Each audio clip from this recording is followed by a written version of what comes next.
found in milk chocolate that vegans won't eat. Voting with your dollars. Look, let me just say this. The Koch brothers, they don't care what you buy.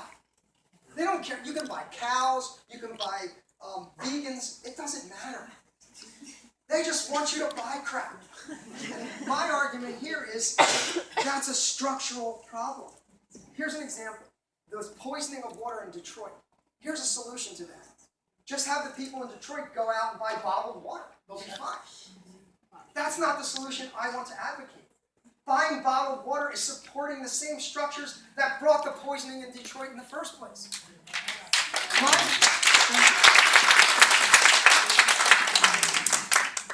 Lastly, and I'll move on to my view. Lastly, if you're a boycott vegan, let's say you're a boycott vegan and you travel by plane and you drive a Prius and you have 10 kids, you're probably harming the world much more than Michael Pollan, who eats an occasional piece of meat.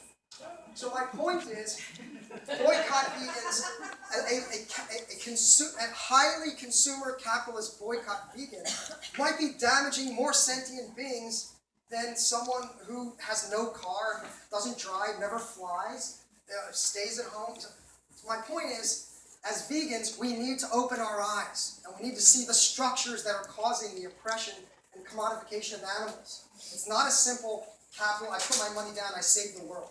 So what's my solution in the 4 minutes I have? Here's my view of veganism. I call it revisionary political veganism. And let me give you quickly what the advantages are. One, it's revisionary in that it calls for a rejection of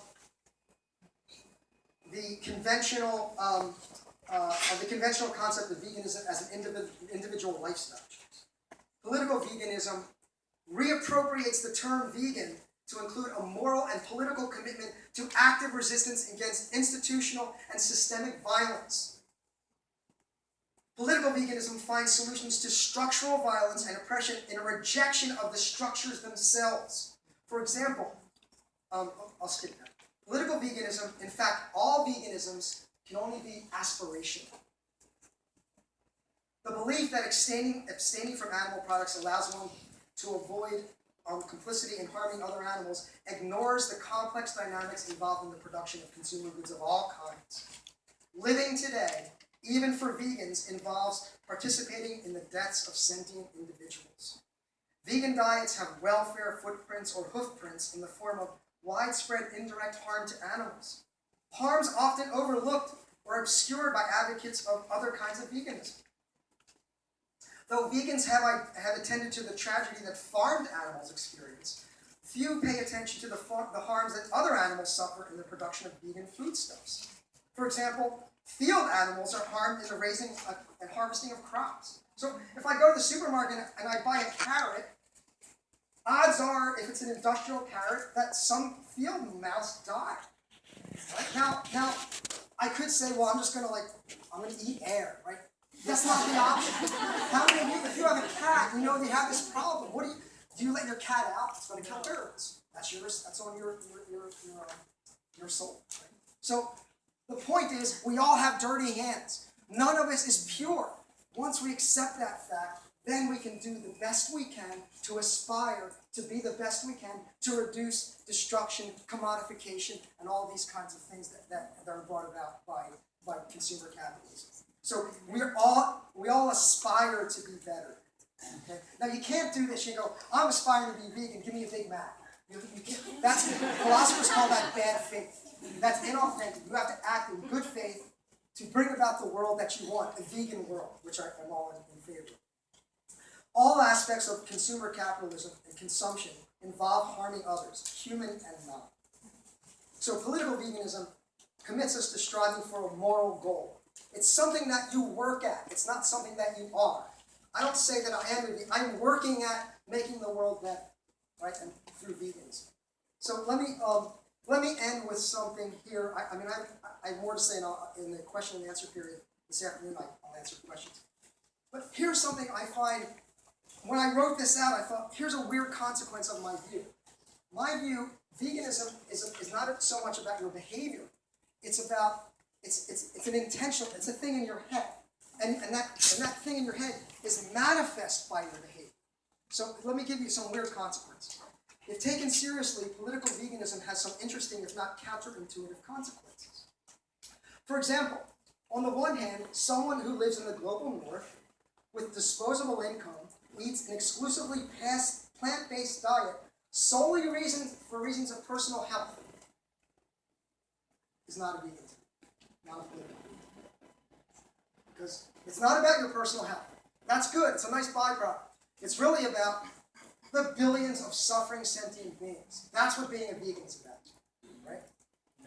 Conversely, I can imagine, this is the part that people get weird about, I can imagine a fellow traveler who earnestly and sincerely aspires with me to be a political vegan, but who lacks the resources, the income, the employment, for example, a freegan or a poor, vulnerable single parent who dumpster dives or in some other way takes in animal bodies or their byproducts for sustenance, who would constitute a political vegan in the sense that I'm articulating.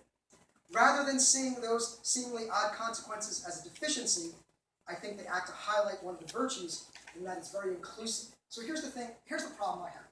I'm a white, middle-class male college professor living in the United States, living in California. I can be a vegan pretty easily. I get a paycheck, I go to my local co-op, I buy tofurkey, everything's groovy, everything's fine. The thing I don't want to do, because there's a certain class racist aspect to this. So if there's someone who is a fellow traveler, say a freegan, who can't afford to go to Whole Foods and spend $30 and a half a bag of stuff, but that person shares my desire to decrease and remove and eliminate commodification, oppression, violence towards non-human animals, towards vulnerable populations. I want that person in the vegan movement. And if that means that that person's only way of doing that is to, in some way, take animal products in, it's not ideal. But I'm saying I want to figure out a way to include people like that in the movement and not make it a solely upper-class white people's movement.